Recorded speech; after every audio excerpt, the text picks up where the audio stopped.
يكفي الذي لاقيته وكفاني ستدل تحت الهدارة كلها والبدء فوق جما دغياني من مدمين يتجار ما جرفما من هكتي هوتين قرسيا سموادني كم وقلوا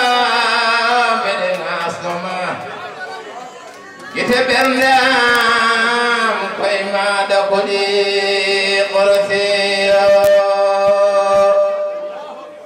جمع دبي ولجوم ما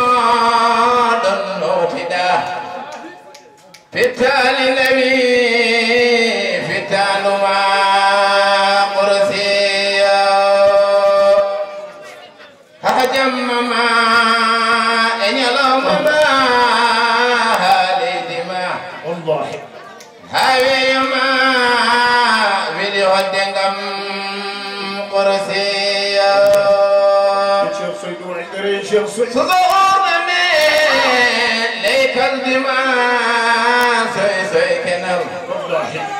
وصونا كده طريق لنويا لا نيونا كبري هواهما قريت شيخ سعيد الأبافي فينا ومنا وقدلا على الأسماء لا أولى ساكن الأعلى أحق عباد الله بالمجد والغلا. بسم الله الرحمن الرحيم. الحمد لله الذي أصل الأصل وأخرج منها الفرع وأخرج من الفرع الحمراء الذي ينتفع بها الناس والصلاة والسلام على سيد الأولين والآخرين سيدنا ونبينا ومولانا محمد صلى الله تعالى عليه وعلى آله وصحبه وسلم ورضي الله عن شيخنا وملازنا وسندنا وقوت أرواحنا سيدنا أبا الفيد أحمد بن محمد السالم التجاني رضي الله عنه وأرضاه عنا به آمين. بندرابي تشغل يتودي الله جولدي النبي جو تدودو تودو حال من حندي fotano ɗo wonde nde wonno hunde fof ko teddungal kalduɗen tan ko ruttude teddungal kono wona jogade ɗo konngol fodde haalde sabu ko kañum haali hoore mum ha laaɓi nde wonno qur'an ene wiya wassabiquna assabiquna ulaikal muqarrabun ardiɓe ɓe gardima koɓe kaali ko ne yona sabu ko ɗum jannguɗen ومن نبيع جمال فيه ابن مالك نبيع وقدم الأخص في اتصالي وقدم ما سيت في انفصالي وقدم الأخص أجوجيم ضمير متصل منقضي يا أدك هيتيكو تطادم ضميره هذا ما يريد ضربت إياه ضربتك هرنا يونا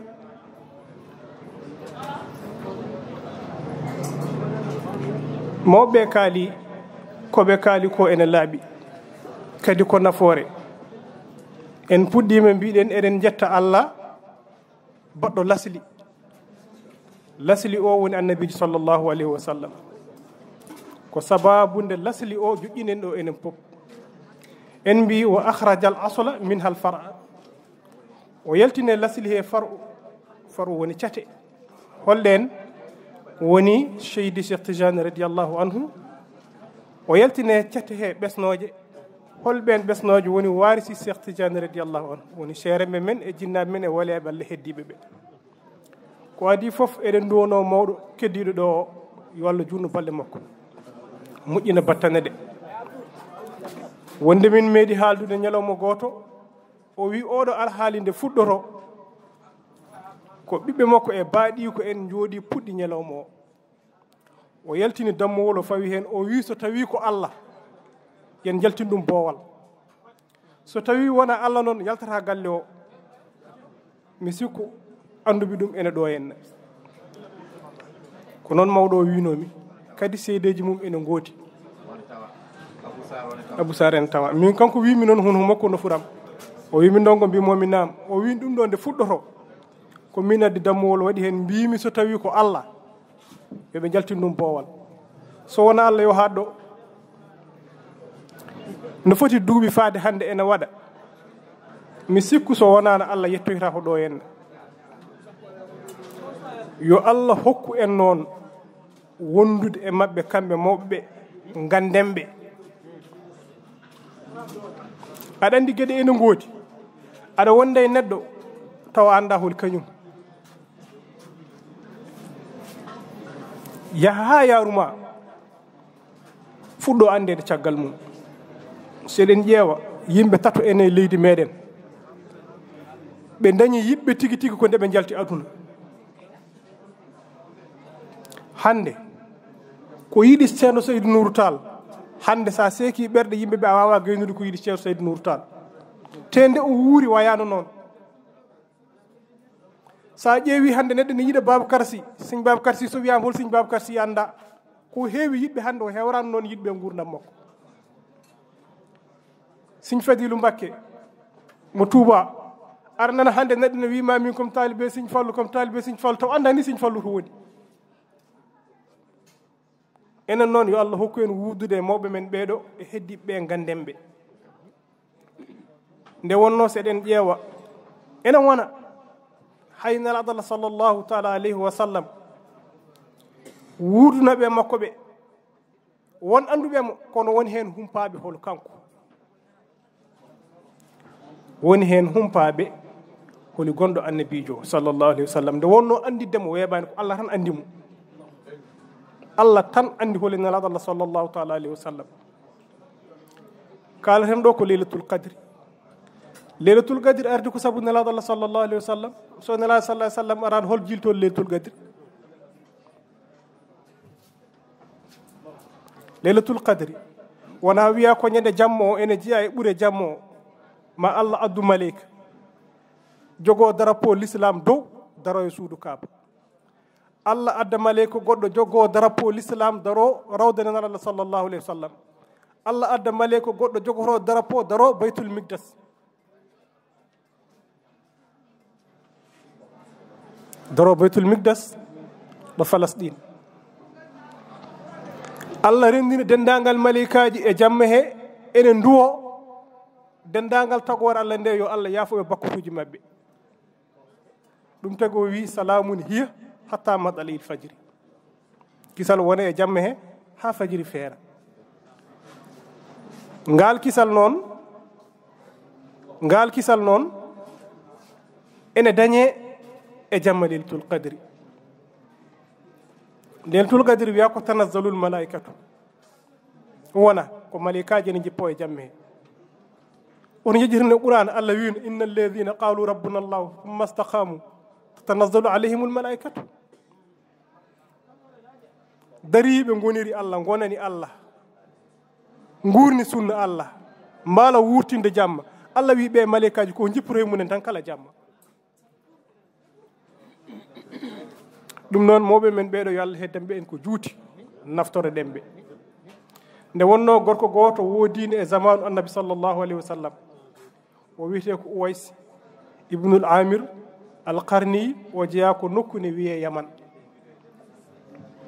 ko gorko jabanaɗo duwaw nelaɗo sallallahu alayhi wa sallam meeɗi wiide Seydina Oumar gorko goto o wona sahaba ko taabi kono dendagal taabi en fof kanko ɓuuri moƴƴude mbiɗa ñaaguima Oumar somi yeehi sa yiimo mbiyamo nelaɗo Allah wi ne salminma. Umar wi na sallallahu alaihi wasallam holno gandiranmi o gorko. O wi gorko o meeɗi wondude e ñaw baras ha ɓandu ndu fof wonti baras. O ñaagui Allah fodde e jabanede duwaw Allah sellini ɓandu ndu fof ha heddi hen fodde mbuuɗu fodde toɓɓere mbuuɗu ene hedde ɓandu he sellaji. O wi hol goɗɗum ala makko. O wi ko neɗɗo jiɗɗo yummakko ko toppitiɗo yummakko omo wonde yummakko. haɗi mo arde ɗo min jindiri o wona sahabiyanke ko a cause so yeehi yummakko ala gondude e muɗum. O jeeya noon ko nokkune wiye Yaman. Tinno no jiiɗamo fof wi nelaɗo Allah ne salminma.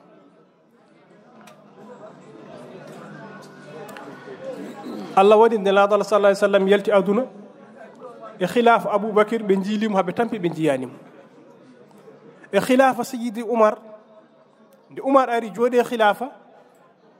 nde Umar yi hajju fof namdo Yamannaɓe beele ala e moɗon mo ganduɗa ene jeeya to mon ene wiye Uwaysil Qarni beele o arani e moɗon ɓe mbiya min ganda Uways hawre waji goto hitande wotere hitande nayi ɓiire hajju makko. Gorko goto wimo Uways mo mbiyata o komin ɓiɓɓe baba mbaɗa andi ɗum. O wi beele omo wurda yummakko. O wi yummakko sankimi hikka o ari hajju. O wi holto woni. O wi baali amen ɗinen caggal wuro to kanko aynata ɗi. Uways noon ko neɗɗo gandaɗo to asaman kono andaka e leydi. Yo Allah hokku en noon andede to asaman, andede to ahlullahi en, andede to arifina billahi en ko toon o anda. Kono ɗo leydi martaba makko majji e leydi yimɓeɓe mbawa andude holi kanko. Mo ari wi in jaam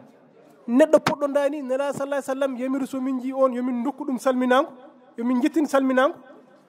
on en aynoya baali moɗon holto woni. O wi fat so ɓooyima warɗo en kisa Allah waɗi ha Uways ari yetti Uwaysil Qarni. Nde o yetti Seydi Umar wimo no mbiyataɗa o wi Uways. O wi no bamma wiyata o wi Amir. O wi hol leñol jeeɗa o wi jeeyami koye Bani Qarni en. O wi leydi mum o wi jeeyami ko Yaman. O wi a meeɗi dañde baras. O wi ha mi dañuno baras ɓandu ndu fof ha wonti baras. Kono mi ñaguinomi Allah noon sellini baras o ha heddi hen toɓɓere wotere. O wi wallahi ko an woni mo nana Allah sallallahu alaihi wasallam wiyanno. O wi yummani wuuri. O wi nenam sankimi hikka. O wi mi meeɗino wadde noon programme yidde yaade salminoyde nelaɗo Allah sallallahu alaihi wasallam mi waɗa e mum baya beele mbaɗa wona sahaba. Nenam wimi so tawi a yi holmo ɗaccitta kam. O wi ko ɗum haɗi mi yaade. Uways wimo Seydi Umar wimo nelaɗo Allah ne salminma. Nelaɗo wi sen kawri ya duwonomi ka jabanaɗo duwaw.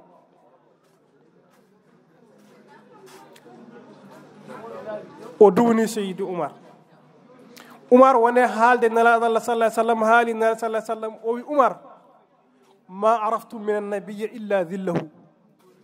Yehron Umar ibn al-Khattab no gondire nelaɗo no ɓoydire nelaɗo. O wiɓe on ganda e nelaɗo so wona beelu muɗum. Kanko Uways kanko andini Seydi Umar khatimun nubuwati gonnoɗe wala bo nelaɗo sallallahu alaihi wasallam o haalan ɗum leeɓi gonɗi hen ndi no poti o haalan ɗum ko winda hen o haalan ɗum pop te kanko o yiyani nelaɗo. Wadde en gandi neɗɗo ene yiye neɗɗo taw yiyani ɗum. Neɗɗo ene wonda e neɗɗo taw anda ɗum. Mawɓe ɓe Allah hokki en ɗo heddanen ɗo ɓe yo Allah hokku en yiideɓe jiyanɓe. Yo Allah hokku en andudeɓe. Yo Allah hokku en naftoradeɓe. Ɓe jaafo no feewi noon ko yimɓeɓe ɓamti sawtu o e dow mabɓe ko wona laawol. Wonno nde garmi ɗo fonnomi joddade koto ponmi joɗade par ce que neɗɗo fof nandi place mum. Sabu Thierno banaji ne haala o wi neɗɗo yo jooɗo to ummintahe yo haaldo deƴƴintahe. Sa waɗi ni tan foftini hoore ma. Sa jooɗima to wona place ma goɗɗo ari tan wiyete ko ummo karen jooɗo ko an ummin hoore ma. Sa haaliɗa fotani haalde a wiyama daƴƴu a yontani haalde ɗon. ɗum noon eɗen ñaagoɓe gantu ko teddungal tan haalni en kono wona fodde haalde hen nde wonno ɗo koko men neɗɗo noddowomo wima jamma o fandima alhaali o fandima on ko battuɗomo e mum baɗɗomo e nder mum noon a wonat e nder mum ha jiiya ko yaltinma ɗum noon eɗen ñaago Allah yo Allah junnu ɗum yo Allah hokku en rontinde ɗum zamanuji barke annabijo woto bon law ceernajo oɗon o weltini o sembini o siftini eɗen ñaagui Allah noon yo Allah junnu gurdam makko yo Allah hokkumo wawande hoore makko min jiyamo ko heewi min kewi hawrude tafsiraji makko to rawda amin kewi hawrude timmode e tafsiraji makko to rawda kono hunde fof ko nde Allah hoddiri wonata neɗɗo a wawa hokkude hoorema neɗɗo ko Allah hokkatma neɗɗo kadi hunde fof Allah ene waɗi ajalim musamma lajal ngal poɗɗa andude jomum ngal so yettay hay sinna waɗi hunde fof a wawa andude jomum musidɗo o ceerno Mahamoud amin kawruɗo duuɓi ko neɗɗo moƴƴo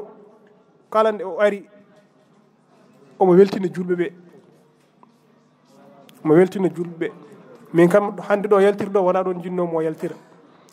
saabu ko jarɗo e faydu haw ɗomdete faydu somo haala e faydu omo weltina ko heewi ɗum noon eɗen ñaago Allah kanko ne yo Allah hokkumo ɓooyde ardade dental ngal o ardi ngal yo Allah sembimo hen sukaɓe galle ɓen yo Allah hokkuɓe kawral Allah hokkaɓe kawral Allah sembinaɓe tinnaɓe ceernaji maɓe pawi yeeso maɓɓe on yo Allah hokkuɓe teddindemo e hormademo eɗen calmina bandiraɓe jooɗiɓe ɗo ɓe pop eɗen mbiya ko oñi hen ko haala woni weeɓani joom haala timmani aɓe gacca hen gantu ko timmi hen kadi ɓe ganda wona e kalɗo o ko Allah jolle hunde ko jomum tan ne haala oɗon jarlo oɗon jafo noon yo Allah hokku en wattudinimo wuuri wassalam اللهم يا عليم يا حليم أنت بها وأجنال ولا خلاص اللهم يا عظيم أنت العظيم قدامنا بسم الله الرحمن الرحيم صلى الله أن يربي الفتح من دي وعنده مفاتنا ربنا افتح بيننا وبين قومنا بها الفاتحين إن تستفتحوا فقد جاءكم فتح ولما فتحوا متى وجدوا به واستفتحوا وخاب كل جبان ولو فتحنا عليه بابا من السماء ربنا قوم كذبوني فافتح بيني بينهم ما يفتح الله نرى فلا ممسك له وما يمسك فلا ممسك حتى إذا جاء فتح الأبواب إنا فتحنا فتحا مبينا وآثر فتح نصر من الله فتح قريب نصر من الله فتح نصر وفتحت السماء كان أبواب إذا جاء نصر الله وفتح الفاتحة فاتحة آمين يا رب العالمين آمين يا رب العالمين اي تشغال يتودي الله كجولde nelaɗo Allah sallallahu alayhi wa sallam ma sha Allah jamma lele men o gasi ko ɗo e Pikine waɗano galle ceerno men ceerno Mamadou Djimbo ceelaw naaɓe e diwan mumen pop ngari jumnaɓe e diwan o fof ngari ma sha Allah edinaɓe fof walla mbiyan tan edinaɓe fof ngari ma sha Allah hay goto heddaki worɓe hen e rewɓe hen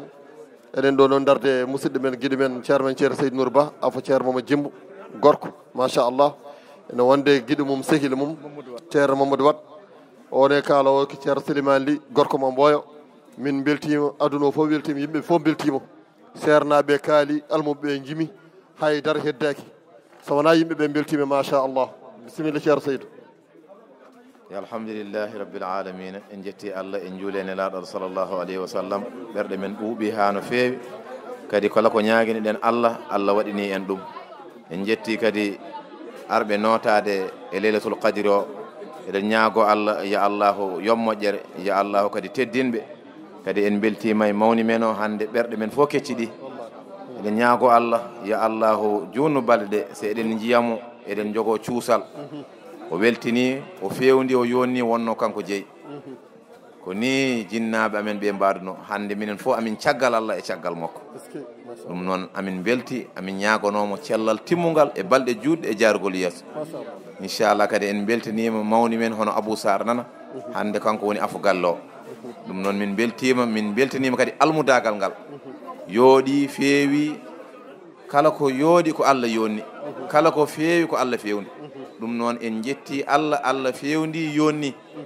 en jetti jinnaɓe ɓe ɗum ɗo ko kamɓe golli ɗum so wonano kamɓe ɗum ɗo wayatani en jetti kadi almuɓe notitiɓe hen fof kamɓe fof en jettiɓe sinno en mbawno goto e mabɓe fof min ndew e inde mum en jetti kadi wadnoɓe hen jawdi mumen yo Allah yoɓɓe moƴƴere en jetti kadi jinnaaɓe ɓe haa e miñiraaɓe ɓe kamɓe fof ɓe darima gila ɗum fuɗɗi haa jooni ɓe jooɗaaki ɗum noon eɗen ñaago Allah je Allah hokku en wattudima wuuri eɗen ɓeydi en ustaaki eɗen jetta kadi hoddiɓe pop hay goto en goppaani yo Allah yammoƴere bi jaahi rasulullahi sallallahu alaihi wasallam اللهم صل على سيدنا محمد وسلم صل على سيدنا محمد الفاتح لما أغلق والخاتم لما سبق ناصر الحق بالحق والهادي إلى صراطك المستقيم وعلى آله حق قدره ومقداره العظيم وبسر صلاة تنجينا من جميع الأحوال والآفات وتقدرنا بها من جميع الحاجات وتطهرنا بها من جميع السيئات وترفعنا بها عندك على الدرجات وتبلغنا بها أقصى الغايات من جميع الخيرات في الحياة وبعد الممات برحمتك يا أرحم الراحمين سبحان ربك رب العزة أما يصفون وسلام على المرسلين والحمد لله رب العالمين